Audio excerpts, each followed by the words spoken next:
بسم اللہ الرحمن الرحیم۔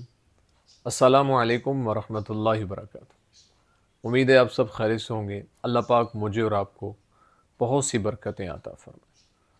آج کی ویڈیو کا عنوان اس حوالے سے ہے کہ خواب کے اندر طوطا دیکھنا، طوطے کا اڑنا، طوطے کو مارنا، طوطے کا باتیں کرنا، اس کی کیا تعبیرات ہیں، بزرگ اس کے بارے میں کیا فرماتے ہیں۔ اگر آپ ہمارے چینل پر نیو ہیں تو آپ سے گزارش ہے کہ ہمارے چینل کو ضرور سبسکرائب کریں اور ساتھ میں لگے ہوئے بیل آئیکن کے بٹن کو دبا کے آل پہ کر دیں۔ آئیے اپنی ویڈیو کو شروع کرتے ہیں۔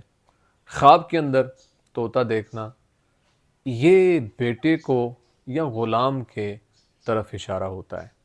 اگر کوئی انسان خواب کے اندر یہ دیکھتا ہے کہ طوطا اس کے ہاتھ سے اڑ گیا ہے تو یہ اس بات کی طرف اشارہ ہے کہ خواب دیکھنے والے کا بیٹا یا غلام سفر کو جائے گا، تو یہ سفر پہ جانے کی طرف اشارہ ہوتا ہے۔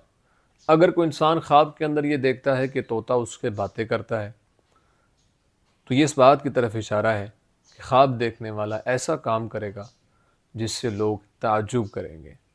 اگر کوئی انسان خواب کے اندر یہ دیکھتا ہے کہ اس نے مادہ طوطے کو مارا ہے تو یہ اس بات کی طرف اشارہ ہے کہ خواب دیکھنے والا کسی کنواری عورت کے ساتھ شادی کرے گا۔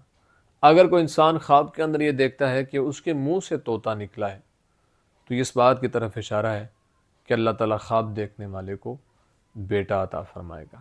امید ہے آپ کو ویڈیو پسند آئی ہوگی۔ اگر پسند آئی ہے تو لائک، کومنٹ اور صدقہ جاریہ سمجھتے ہوئے اس کو شیئر ضرور کریں۔